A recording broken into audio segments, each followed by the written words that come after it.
I'm thinking about deleting Instagram. If I watch Instagram for 45 minutes or half an hour or 15 minutes, I'm convinced that everyone else who has a smartphone is making their own original music and music videos and building their own furniture and cooking all their own food. Like, it makes me feel grossly inadequate. So would you consider deleting it? No, not yet. Not until I... So I had this idea for us. I've been wanting to figure out a way to get you on this show because I'm such a fan, and I think the work that you do and the words that you speak help people who hear them. And I was like, all right, he's into mindfulness. My whole bread and butter with this show is entertainment, books and TV and movies and music and the things that we like to entertain us. And I was like, what if we could find some way to talk about both of those things? And it reminded me of a conceit that I have used in previous podcast episodes before. I like to have people share with me what I call modern scriptures. And these are things in the culture, books or movies or TV or whatever, music, whatever, that you return to often or frequently, and they ground you in some way or make you happy or give you a good cry or whatever. So I was hoping to have you, Dan, share some modern scriptures of your own with us this episode. Talk about why you like them, what they mean to you, and maybe in the midst of all that, we will give some folks some good recommendations of things that could make them a little bit happier too. Maybe even 10% happier. Who's to say? I love that conceit. And just to say, I don't have the data right here with me, but in the 10 years of hosting my podcast and interviewing tons and tons of researchers, I've had a lot of people come into my world who've made the case that that access to beauty, to aesthetic experiences, it's a key part of human flourishing. And the other case that I've heard made is that you can use art, specifically music is powerful in this way, to shift your mood, the way you were doing with Taffy's piece on Melissa McCarthy. So there's a lot here from my perspective. I love it. Well, with that, let's get into your modern scriptures, and I'll share a few of my own. You sent us the list. I'm going to just select from this list and have you start by talking to us about Ferris Bueller's Day Off. This is a film that you said that you returned to, and it brings you joy. Talk about it. Yeah, so I can't say that this has been hugely deliberate. So I saw it when it came out. I'm showing my age here, but I was a not quite a grown ass man, but close enough when that came out. I was a teenager and loved it in real time. I don't think I saw it again until I had a child. I have a son who's 11. And we have watched this movie probably 5 or 6 times together. So he loves it so much, Alexander does, that he recently had a birthday just a couple weeks ago, and we went to one of those movie theaters where you can, where they deliver you a meal while you're in the movie theater, and you can recline in the seats, and you could pick the movie, and so he and his friends watched Ferris Bueller, and the kids are all right. Wow, the kids are all right. Yes. A lot of the kids hadn't seen it, but everybody loved it. I thought I would. This is so embarrassing, but I kind of thought, I've seen this movie enough. I'm probably going to work, and I'll go out in the hallway and work while we're watching this movie. It's your but child's I stayed. birthday. I know. I'm an asshole. But I didn't because for that exact reason. This is my child's birthday. And watching it again, I started thinking about this assignment because I had already been emailing with you and with your producer Bennett about modern scriptures, and this was a late ad. I had already sent in some ideas, and watching this movie again, for the 5th time in probably 2 years, it is a perfect movie. It is so tight. And every beat in the movie is perfect. There, and not just from a writing standpoint and from the standpoint of narrative propulsion, but also from the acting standpoint. I mean, everything is. Charlie Sheen has a cameo in it in the back, probably in the last third of it, and it's probably the best thing Charlie Sheen has ever done on camera. It is a flawless, frothy but flawless work of art. And I'll say, notwithstanding its froth, I mean, it is light. It has an incredible message. You remember Ferris's tagline is life moves pretty fast. If you don't stop once in a while and look around, you'll miss it. It's something I'm probably mangling it No. slightly, but it's a very Buddhist sentiment. I love this. Very Buddhist. Ferris Bueller's Day Off is Buddhist. I love this. I like how, because I watched it a lot in my youth, because TBS would play it all the time. All the time, and I would watch it whenever it came on. And I remember that scene towards the end where the really, really expensive vintage car just like crashes out of its garage and is like destroyed. And in that moment, you like take a beat. And then I think the characters involved and kind of just like, okay, the car is gone now. The car is gone now, and move on. And I don't know. I fixate on that part of it a lot when I watch that movie. And it's like this reminder. It's like, it's never really about the car. A car is a car. Like, there are these things that we fixate on and hold on to. And I guess when you look at it and when these things break and when these things fall apart, you're still okay. Your dad's not going to physically kill you. The car's gone. It's fine. I don't know. That scene for me sticks out the most. Well, also Buddhist. One of the central tenets, as you know, having sat through a non-trivial amount of silence with me and a bunch of Buddhist teachers. One of the things you see if you stop and look at your mind is that things are changing all the time, and this is not my analogy, but if one of the most reliable ways to suffer is to cling too tightly in a world of unremitting, non-negotiable change. And if you cling too tightly, this is the analogy, you will get rope burn. And so what we see when that fancy car goes flying out of the glass enclosed garage in which it's been kept at like a museum piece by one of the characters' mean fathers, what you see is okay. Well, this is the truth, and we have to deal with what is now reality. There's a great story of a Thai meditation master who picks up, and I'm going to pick up a glass for listeners. You can't see this, but viewers can see it. I'm picking up a glass, and the master says, I like this glass. It carries my water well. It's well designed. But to me, it's already broken. Wow. And that's a way that you can relate to everything in your life. Is as sad as that may seem, first of all, it's just true. And second, it lends a degree of poignancy to this fleeting life. Thank you, Ferris Bueller. I love it. I have a pick for a modern scripture. And I was thinking about Ferris Bueller, and that made me think of another movie that I recently saw that as soon as I saw it, I said, I'm going to be watching this at least once a year for the next several years. There is this new musical, not quite biopic that is in theaters now, had a big marketing push around Christmas, stars Hugh Jackman and Kate Hudson. It is a musical called Song Blue. So in this film, the two of them play average Joes who have made a Neil Diamond tribute band that gets pretty big.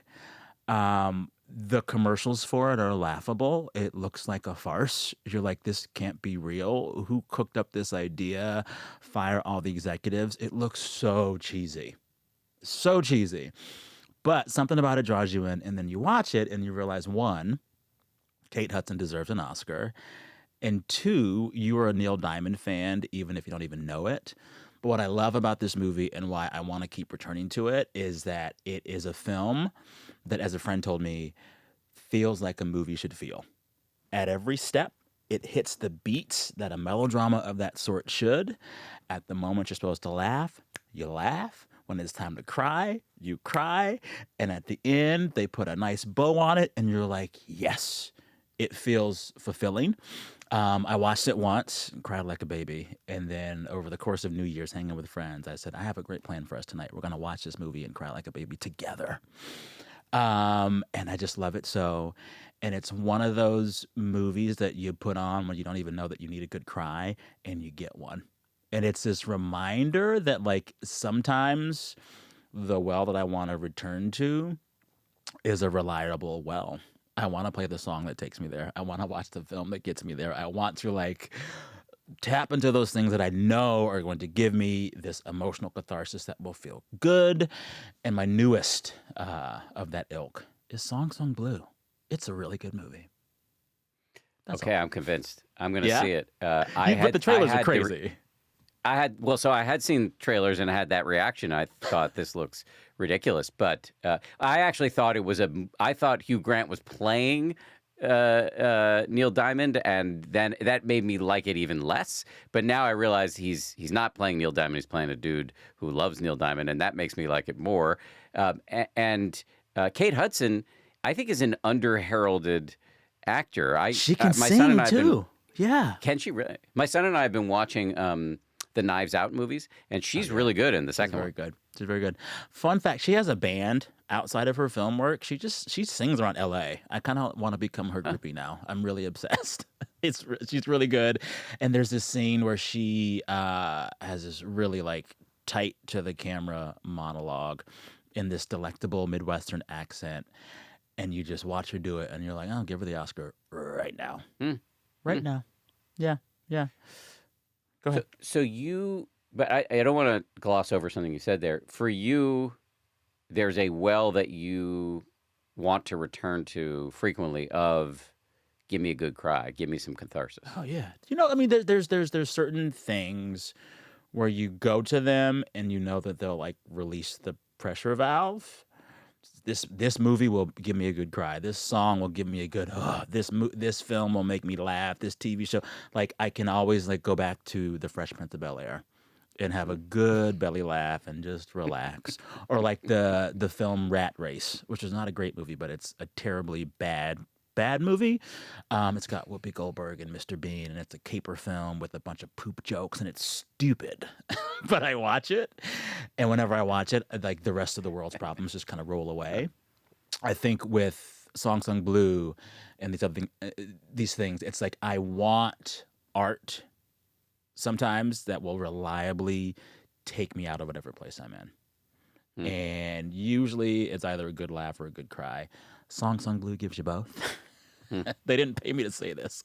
But yeah, there's sometimes art can be transcendent, and I like that. I agree. I don't know, and I say this as a kind of self-criticism. I don't know that I'm ever looking for a cry, although maybe I'm I getting love a little a good bit one. more. In Traffic, Yeah, I think that's the best. I see this as a sign of your being more evolved than I am, and it may be, whatever version of Or just being masculinity fundamentally I broken. No, I don't. I don't hear that as fundamentally broken at all. But I will say that I was about to kind of criticize myself for not being somebody who cries that frequently.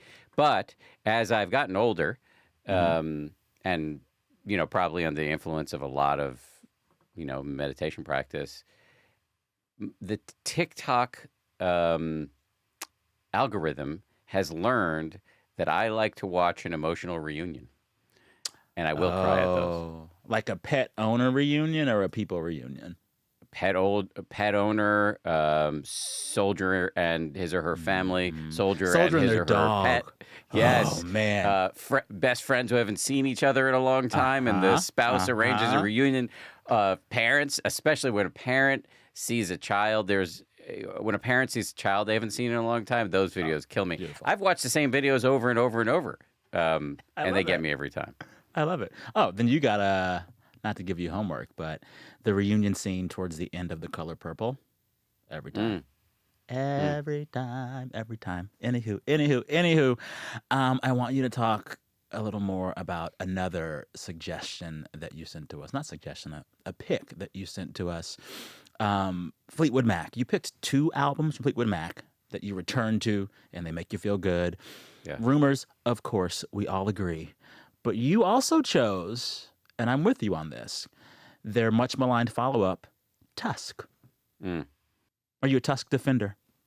It was maligned. I'm definitely a Tusk defender. I mean, it was maligned the way the Beatles' White Album was maligned in the time as being overly, maybe self-indulgent. Too many songs. It could have been one record instead of a double record.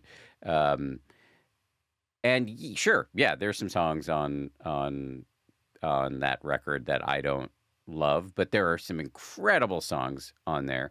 And now I'm really what I'm about to say is going to expose the fallacy of the story I'm telling myself about not being sufficiently emotional. Because for me, Fleetwood Mac makes me quite emotional because I was raised with those records. Mm-hmm. And so it brings me back to when my parents were healthy. Oh, that's beautiful. Mhm. Would they dance with it at home and vibe to it on a Saturday morning? I don't remember my parents dancing much. I danced to it. Yeah. But my parents were recovering hippies. Well, full on hippies, really. I mean, Yeah. if you ask my mom, everybody of that generation, the boomers, where were you when a man landed on the moon? My mom's answer, which is a legit answer, was I was at a Black Panther rally. And Hell for the yeah. avoidance of doubt, my mom is not black.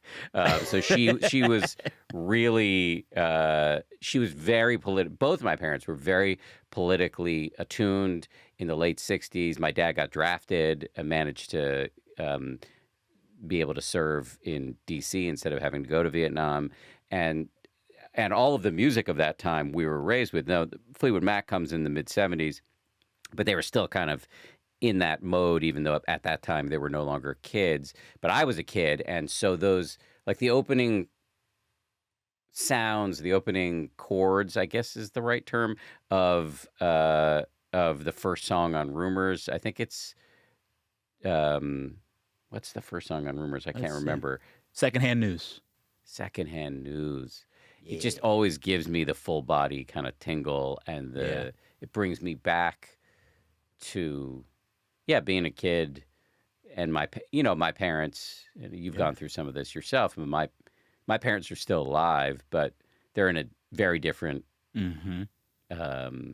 condition than they were when I was a Yeah. kid, and they Yeah. were kind of my alpha and omega.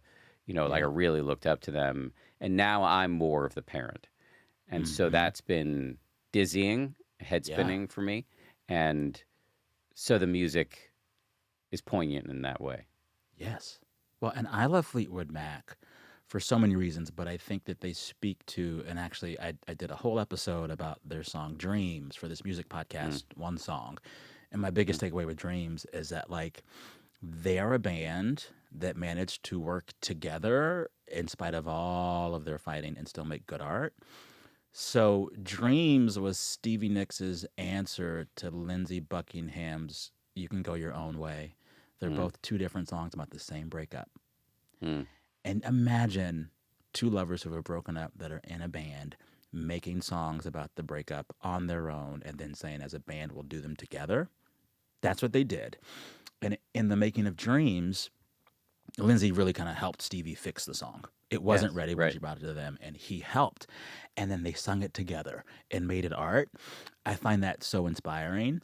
Yes. There are other parts of them that I hear expressed emotionally, like on Tusk. If you listen to the song "What Makes You Think You're the One," I love that Lindsey song. Buckingham is hitting that snare Yes. with the rage of all the ancestors, and you're like, oh, they are working through a breakup on wax, and they're still gonna work together. I just find that a really, really great North Star for creativity. If we can work together and be creative together, even in spite of all of these things, maybe it can still be good art. Like, they Yes. stuck through it. That's wild to me. I think Lindsey Buckingham might have also been pissed about her about Stevie's solo career taking off in Oh yeah, ways that she were was a star. eclipsing his and the band. Mm-hmm. Oh yeah. Oh yeah.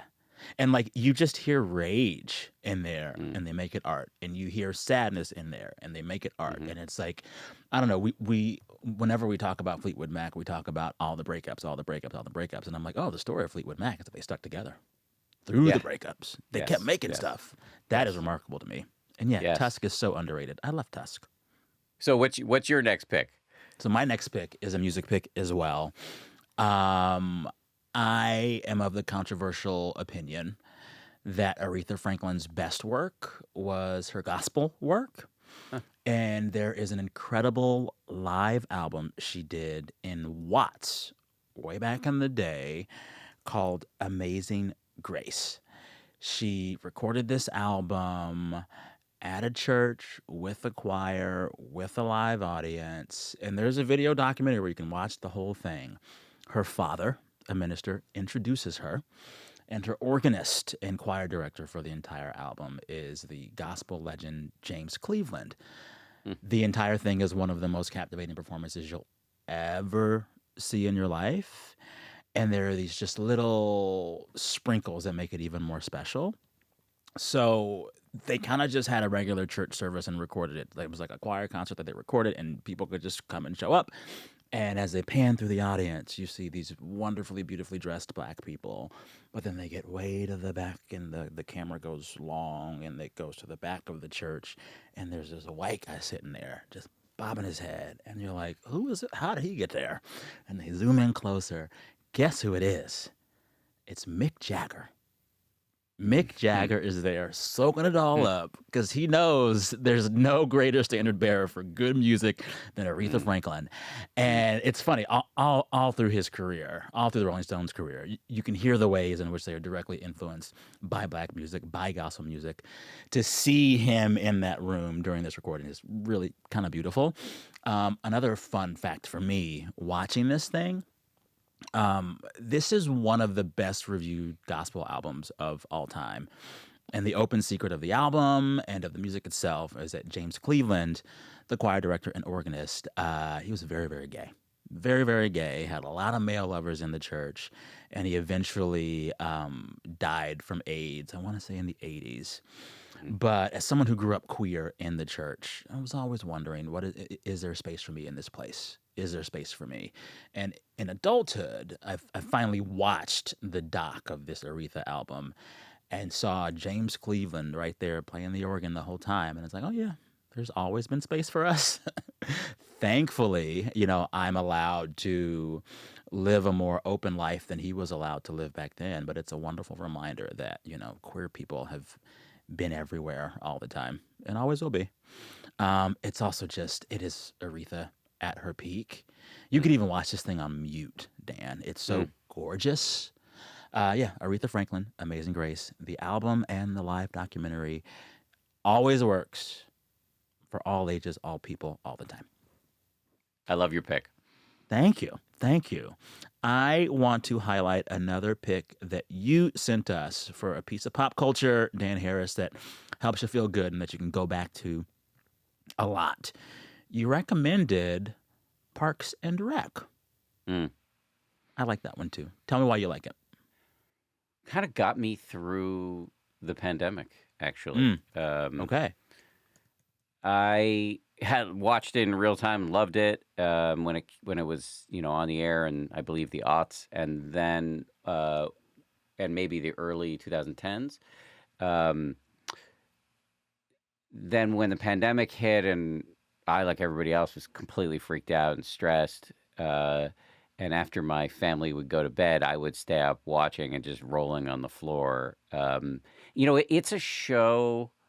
Well, let me just say, I then rewatched it maybe twice with my son, who Wow. loves sitcoms. Yeah. So we've rewatched that and 30 Rock and Brooklyn Nine-Nine.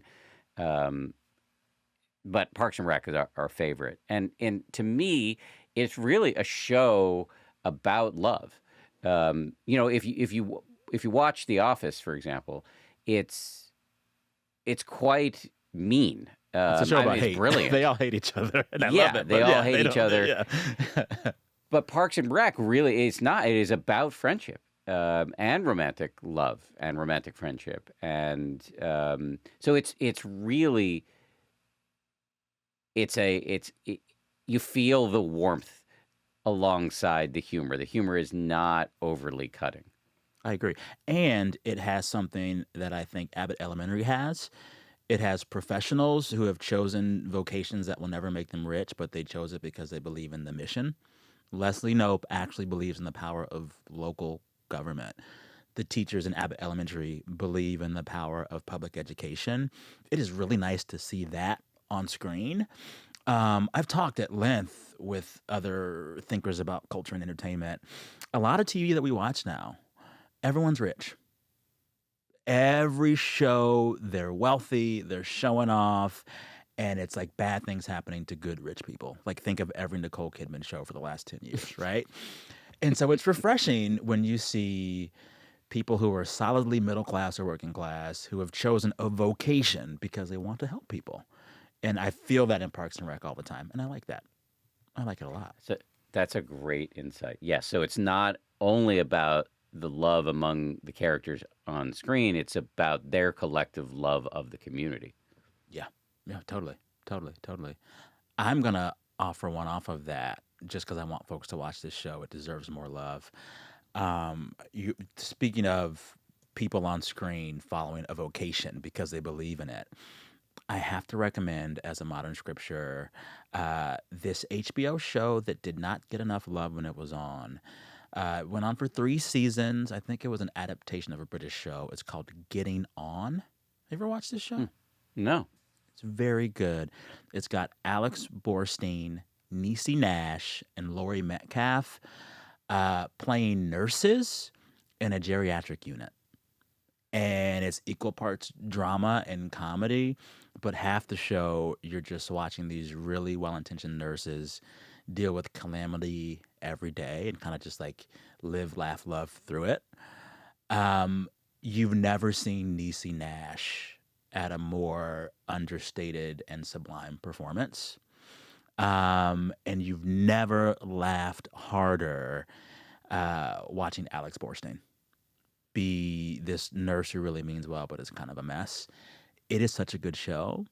And it's another one of those reminders that, like, people don't go into things like nursing to get rich and famous. They go into it because they believe in it. And so watching people believe in something and pursue it in spite of the crazy of it is really great. And they're just like, I mean, they're all three of them, Laurie Metcalf and Niecy Nash and Alex Borstein, at the top of their game. Just iconic performances. Everyone should know this show. Everyone should know this show.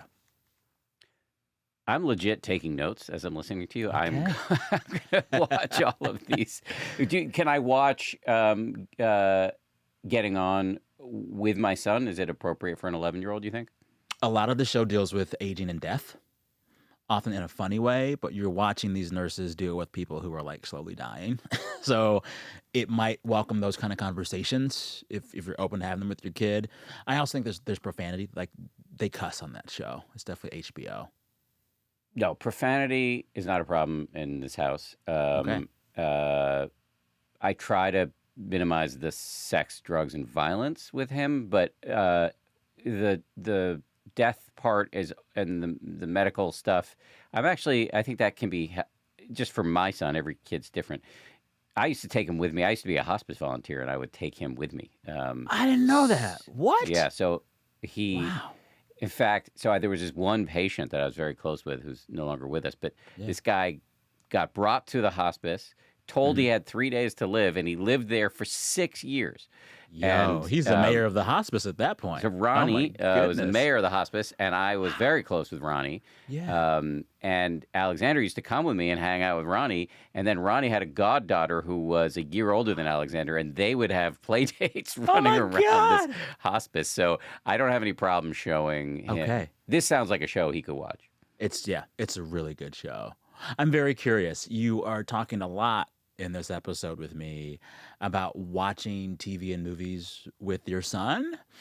I'm betting there are a bunch of listeners who would love to know any insights you've gained by watching stuff with your kid and thinking about it and thinking about how he consumes it. I remember watching stuff with my mom when I was a kid, or my dad. With my dad, he was going to fall asleep. And my mom was just going to like watch to make sure that we weren't seeing sex. So cover your eyes, cover your eyes, cover your eyes. It seems as if, or it sounds like you have an interesting relationship with your kid around watching stuff together. What does it look and feel like for y'all? I'm very curious. I mean, I try to be a little vigilant on sex stuff. The drugs part can lead to good conversations, actually. We have done very well with sitcoms. So I mentioned 30 Rock, and we watch The Office and Brooklyn Nine-Nine, and he loves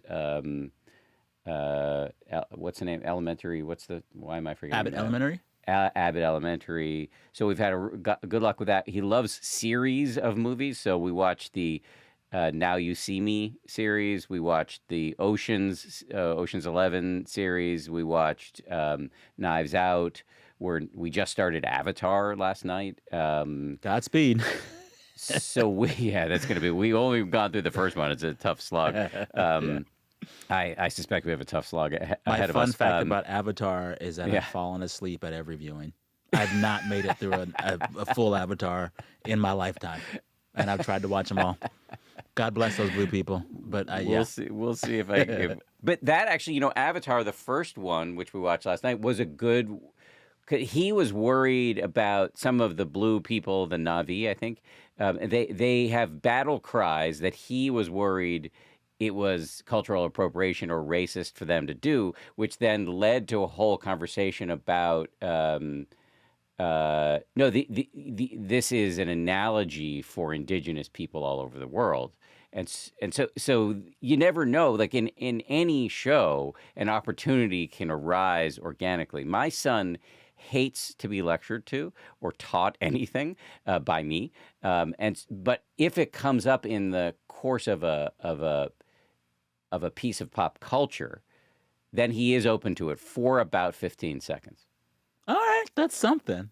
Yeah. I find with kids, it's like, because I have kids in my life, a lot of times the conversation that needs to be had will happen in a better way if they think the conversation was their idea. So, like, if you can wait for them to raise the question first before you say, let's talk about this, it'll go better.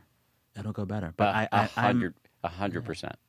I am very relieved to know that the kids are concerned with questions of appropriation. The kids are all right, as I said earlier. The kids are all right. I love that. But I do want to ask you kind of an unrelated question to close our conversation. I was talking with a friend over the break, and they're like, what's up in your new year? Do you have any interviews that you're looking forward to? And I was like, yeah, my first interview of the new year is going to be with Dan Harris. I admire him so much. I think he's great. It's going to be a great chat. And my friend who knows your work said, oh, that's great. You're going to do a New Year's resolution episode with Dan Harris. And I said, no. I'm not going to do that because I've kind of given up on New Year's resolutions writ large. But I'm wondering, Dan Harris, someone who thinks a lot about spirituality and mindfulness and being a centered and whole human being. We are in January, this season of New Year's resolutions.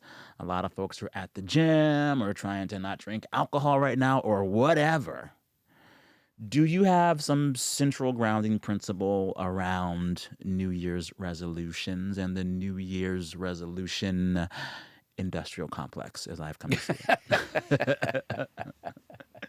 I have a lot of thoughts about this.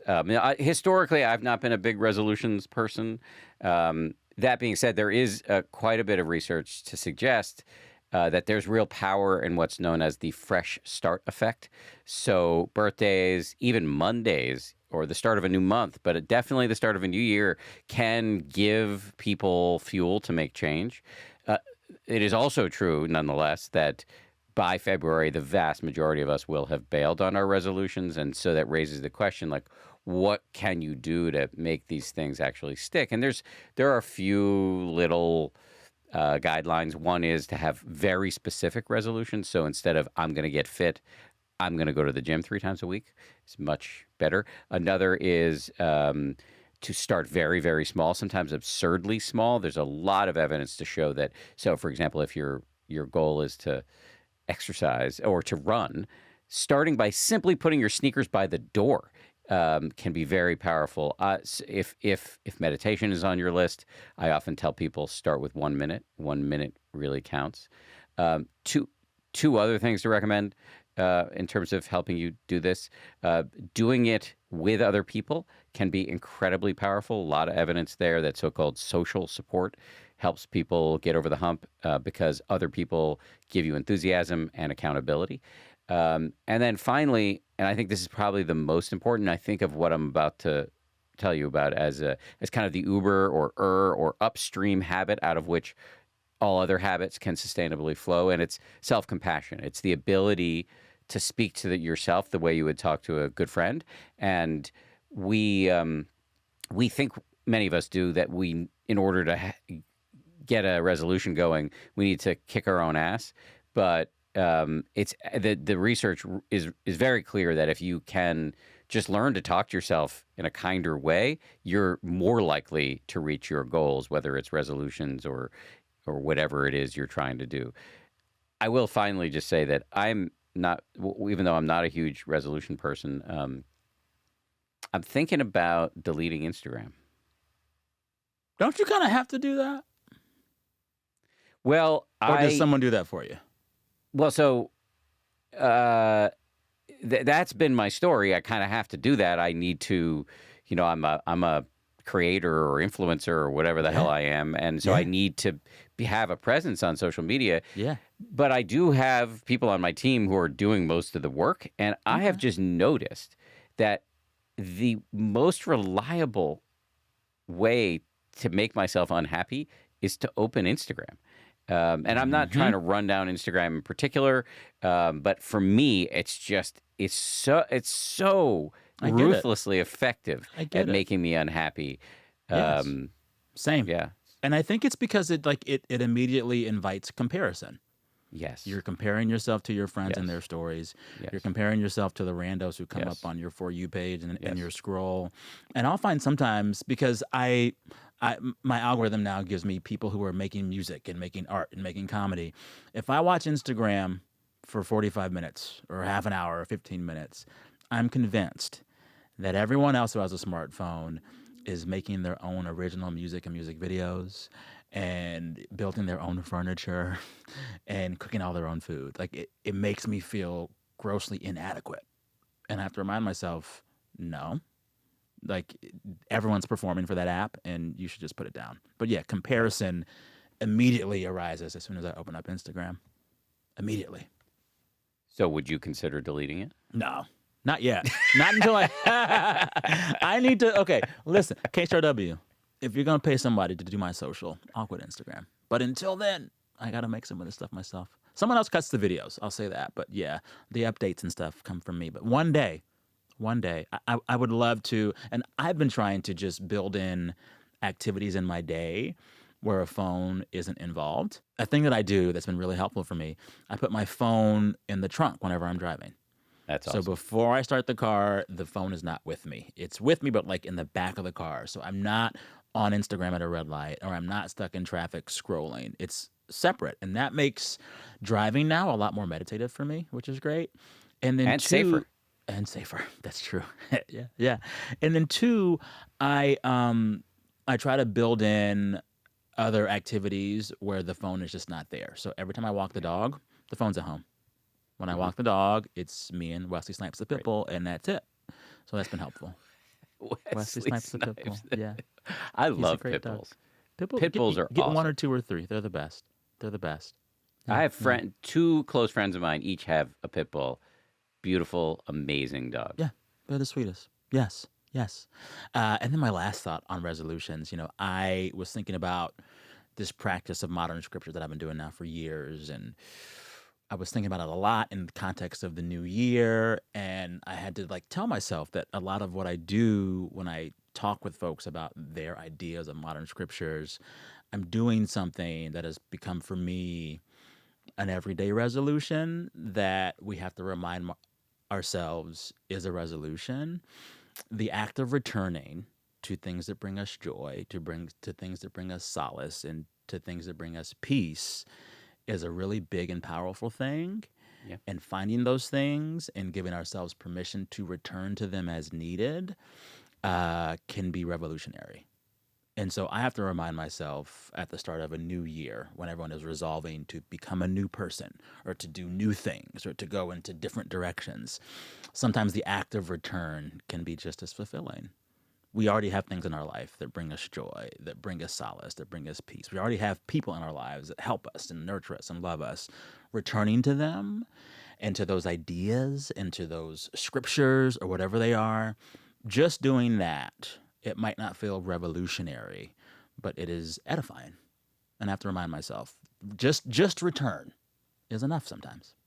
It is literally revolutionary because you are turning in place to remember and look back at a thing you know is good for you. And that's the theme of this conceit. That is the conceit that you've come up with for this episode, which I love. It's brilliant. I appreciate you. I love it. Listen, we have resolved to return. Thank you for this chat, Dan Harris. My pleasure. Thank you for inviting me to do it. Any chance to hang out with you, I will take it. Likewise. Listeners, you can find Dan's amazing podcast, 10% Happier, wherever you get your podcast.